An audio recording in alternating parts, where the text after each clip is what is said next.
Howdy chaps, and welcome back to another fantastic episode. On this episode we are focusing on my M3 Stuart light tank.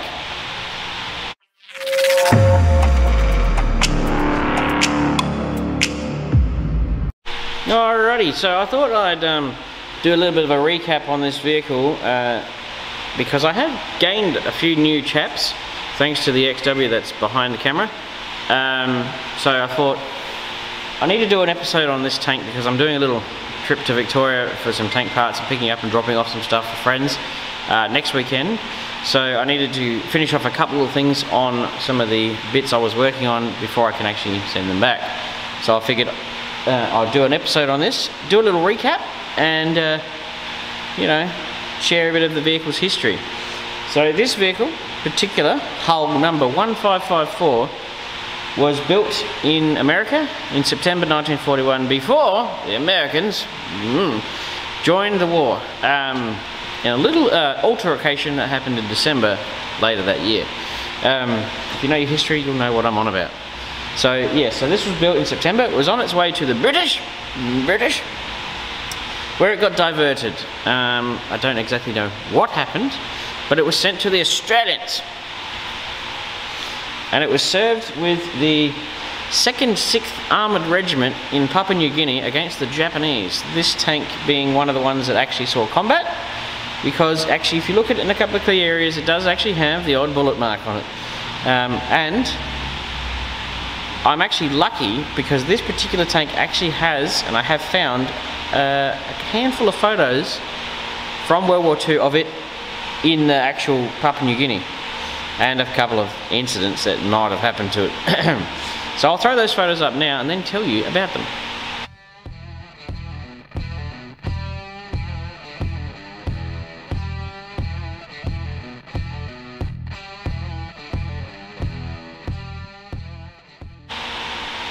Alright, so during the war there was photographers and stuff, and thanks to war censorship they scratched off all the names and labels and stuff on the vehicles. Obviously you still could see the vehicles, but you couldn't see what was written on them.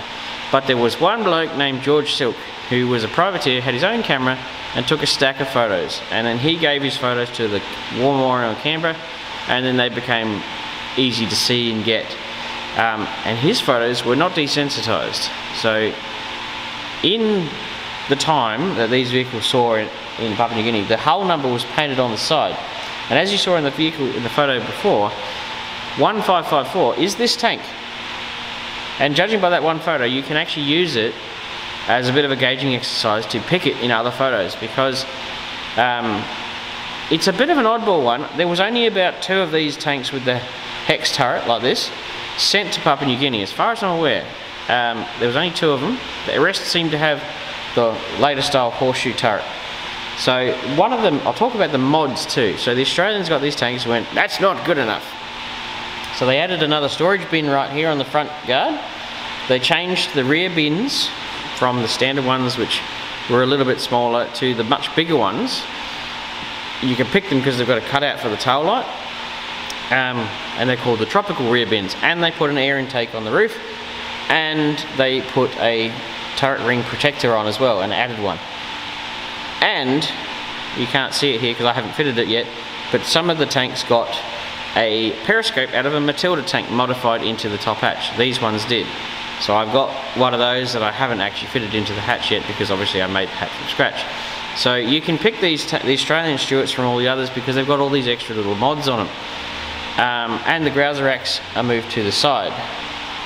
So yes, this tank was easy to pick because it had a turret protector, but it was missing the front portion of it. So very easy to pick out in photos because it's the only one with its front portion missing.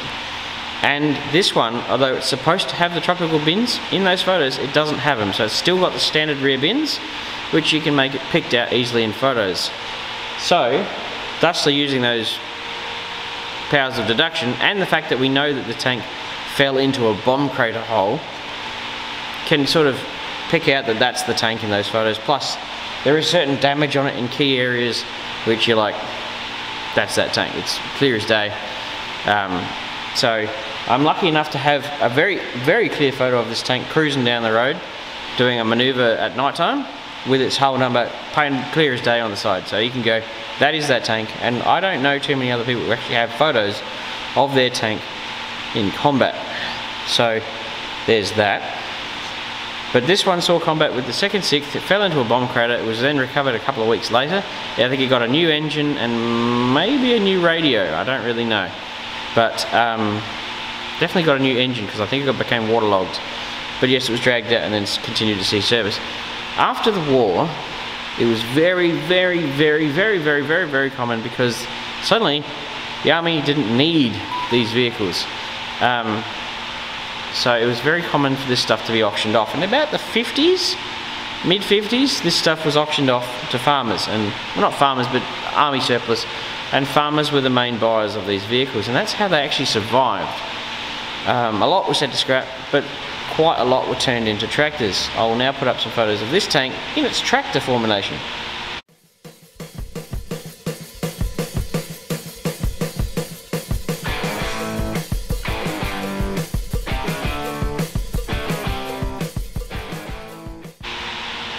Yeah, so this one got a little bit of a haircut. Radial engine was pitched, and a lot of the internal components were all just scrapped, I'm guessing. And it was turned into a tractor, and it spent a good portion of its life in country New South Wales, where the bloke I got it off, well actually no, it changed hands at least twice, and then I got it off the guy who got it off it changed about 4 times before I got it. So I got it, and it looked like, if you look back to the first video, it wasn't much. And now here we are here, just 11 months later, it's starting to look more like a tank than it ever has before. So there's a bit of a history on it. You may have fallen asleep by now, I don't know. But this tank has seen combat. It is an it's an American tank, but it saw combat with the Australians in Papua New Guinea, and it is a particularly rare vehicle because only about 350-ish of these ever got sent to Australia. So there's not many of them, and there's bugger all of them left. Although surprisingly, there is actually, if you start talking to the right people, there is actually a surprisingly large number of them around. Although here in South Australia, there's stuff all. I think I know of about 7 tanks in South Australia. You go to Victoria, completely different story. There is hundreds and hundreds and hundreds of tanks in Victoria. I could point you to about 5 different people who would probably have 100 tanks between them. It's just ridiculous. You got 2 states next to each other. One has nothing in it, virtually nothing, and the other is packed full of them. If you're wanting to get into military vehicles, Victoria is the state to go. They are stacks of them in there when you start looking, especially country Victoria. Just the mongrels have got them all. And apparently there is actually quite a few in WA, which is the other side of the world, according to us. So yeah, if you want to get into military vehicles, check the auctions, because a lot of these collectors are getting old. And I know that sounds bad, but you know, you can't hoard things forever. Eventually they do filter their way through. So keep your eye on the auctions. Lloyd's is a pretty good place. They always have military auctions. And yeah, Victoria, if you want to go getting into them, go to Victoria, go asking around in some of those country towns, and you'd be fairly surprised what you'll encounter. That's for some American viewers. If you're, say, in America, I know these tanks, this particular style of M3 is actually very rare in the States because they got rid of them all, and then they all ended up with M5s and stuff like that. So yeah, there's a bit of history on it. So yes, I'm not going to crap on forever. I'm going to now get stuck into what I need to actually do. Alrighty, now if you see some tire marks on the ground, I don't know how they got there, but we might have tried to tie the ute to the back of the tank, to the front of the tank, and tow it. It actually did work to a degree. It was fairly noisy and spectacular, but we were able to move the tank forward about 1.5 meters. I didn't want to go too far forward, because, you know, the room is a bit precious in here, but I needed to move the tank forward because I need to get behind it. Actually, I need to get behind it. Also, actually, my welder doesn't reach all the way up the back here, too spectacularly. Also, I got a lovely photo from a dude who dropped some stuff off. That's a pretty cool photo of a radial engine, isn't it? It's not the same one as that, but it's sort of the same ballpark. So, this rear plate is actually annoying me because I've got to get in and out of here 100 times. Today's task is I've got a couple of these little tangs over here that were pulled off of, see these are mounting, ooh, hello, springy. These came off of this old original shield, and they go here. I think I went that way actually. So well, these are mine, but I'm palming them off to my mate in Victoria, so I need to pinch off a few little odds and ends to him. I mean, he'll probably find a use for them. I won't, and I don't want to send them to scrap, so I've stolen a couple of bits. I've got to make some little tangs for these because they go on there, and so you basically got to mark those, weld those on, weld around that, and then weld the actual tanks, the shields in, and then I can actually get rid of them. So over here, there's the 3 of them, which is weird because the fuel tanks are down there, and I don't really feel like lifting them up because they look very heavy. Pretty sure that one here is actually this one here, because that shield this shield has a hole at the top, but this one does not. So I don't know quite what the lay of the land is in here. So as you can see, I've only tacked in the front stabilising mounts, but I've got to actually weld them in, and I've got to weld up the rivets on the side because I can't pull, well, they're actually flush rivets on this side, but down here you can actually see the sides of the rivets, and I don't want to pull them out because it seems pointless, and I can just weld the stub of the rivet to the actual shield, and it's the same thing. And I can't put bolts in right down the bottom, so I'm going to have to actually move this over here, sort of weld that to that and do that one on the other side. So there's going to be a few things that won't be exactly original, but they will be functional. And my phone's ringing, so I'll see you in a second. Alrighty, so I've had my phone call, just checking up with the old fam, and I'm going to set up a time lapse, or I'm going to go in here and I'm going to weld in some tangs, weld around that, probably weld down there a little bit, and we'll get this one all sorted up and buttoned up because I've got the top plate on. So I've got that bracket, it's just held in by that screw up there, so I'll get that in, and then we can say that one side is done. So if I can set this up nicely, I might have to put the time lapse in a strange location, I haven't quite worked it out yet, but we will try. I know you told your friend you're not okay, and tell me what's wrong and why you never said you felt that way. And guess you're trying to stay strong and fake a smile until I look away. But I've known you too long, it hurts to watch your blue eyes fade to gray as you fade away, as you fade away. Yeah, I'm about to fade away, cause every time I wake up I feel like it's Monday. Something's going wrong with all the chemicals up in my brain. All of a sudden I don't look at anything the same way. Got a buildup of my thoughts sitting in an ashtray. I'm sorry that I'm so inconvenient, okay. Just let me be me and I'll stay out of your way. I can see the way you look at me, I'm such a disgrace. I never really asked to be brought into this place. You wanna love me? Well then baby I have a taste. All the highs and the lows, no you'll never be the same. I don't really wanna hurt you, but I can't control the pain. If you're sticking by my side, maybe we could be okay. Okay, maybe you could be the change I need today. I promise that I've never felt this way. I really hope that you will choose to stay through all the pain. I know you told your friend you're not okay, and tell me what's wrong and why you never said you felt that way. And guess you're trying to stay strong and fake a smile until I look away. But I've known you too long, it hurts to watch your blue eyes fade to gray as you fade away, as you fade away.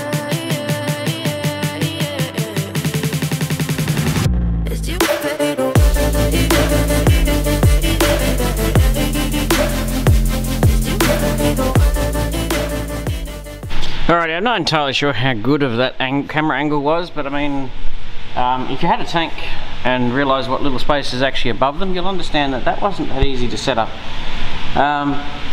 So technically speaking, that whole fuel tank shield is in. I've got to do down there, but I'm not quite sure what I'm doing with that yet. I feel like I'll run an oxy torch across that and heat up that piece of angle iron that's riveted to the floor, and see if I can just belt that to the right a little bit.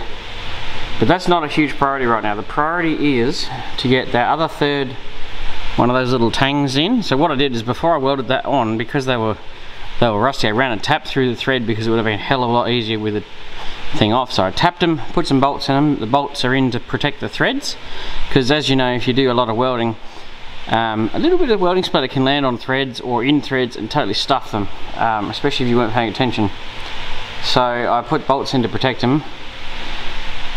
So I'm not quite sure what to do, but I think there's a fuel line or a return line or something that comes out that hole and goes down, and those are just brackets for P-clips basically, but they look good that they're on there.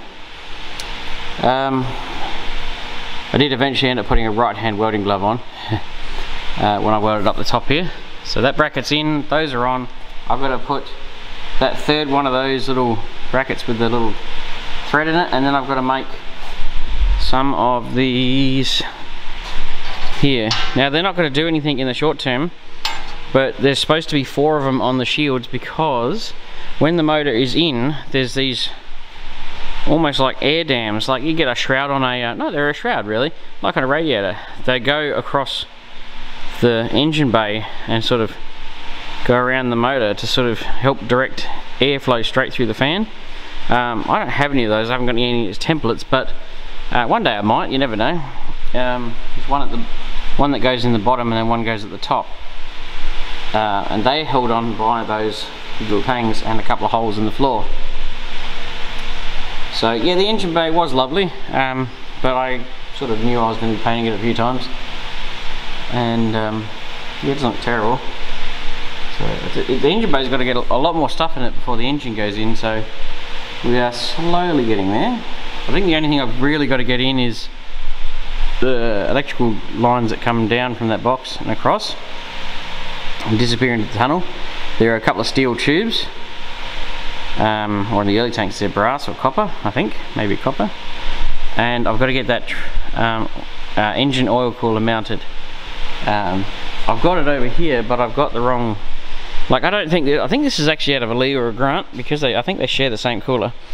But this one's supposed to have a straight that comes out, not a right angle, and this one is supposed to point downwards, but it's not, got the wrong fitting on it. So I need to somehow get the right angles on them, so that I will probably still mount it anyway, because it has to go in before the engine. The engine is currently set up to run without it. It just means that you can't run the engine for hours and hours and hours, because it could get hot, because that's why the cooler's there. So you know, it will run without it obviously, because I've got it running. So just a bit more tinkering. I'm going to mark out where those ones go and make the other ones, and then I might see you in a second.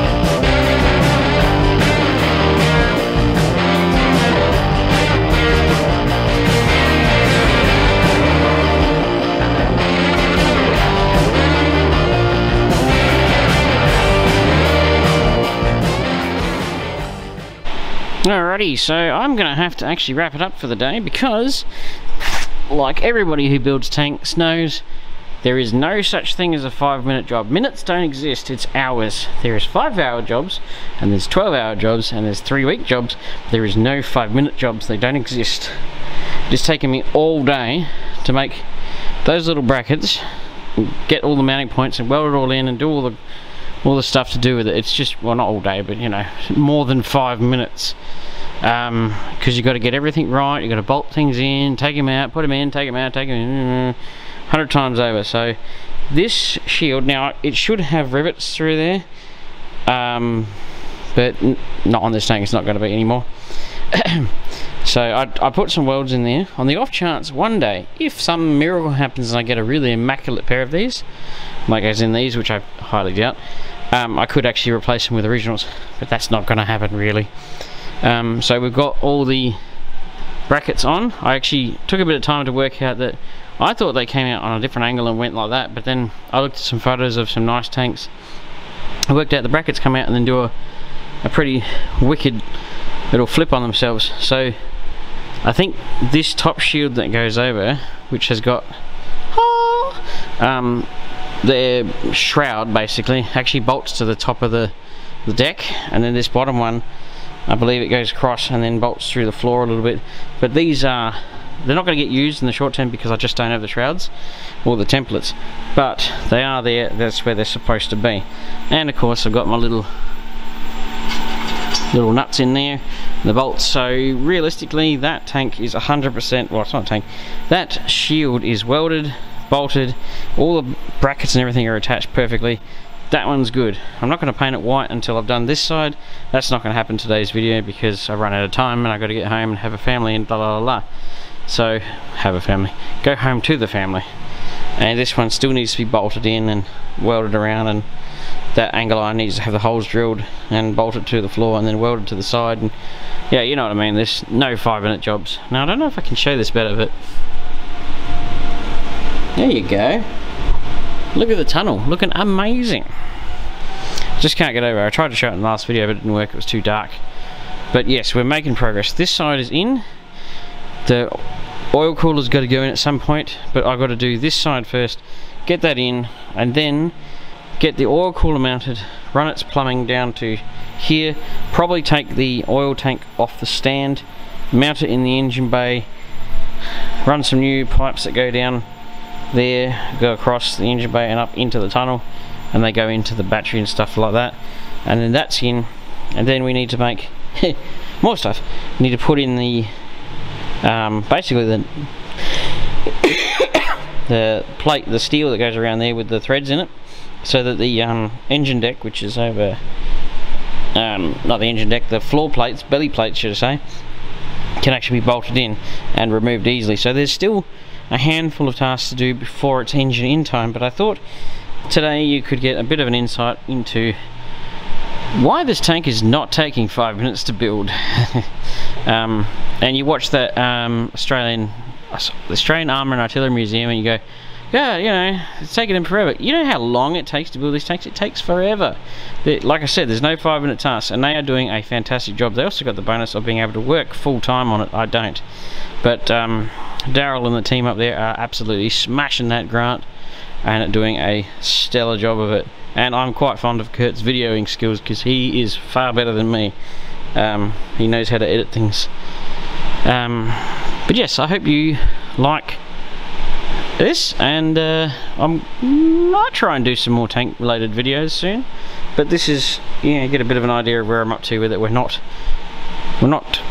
ready for the engine yet, but we're not miles away from it, and that's going to be a big day. So I'll see you around, chaps. Hope you enjoyed it, and catch you on the next one.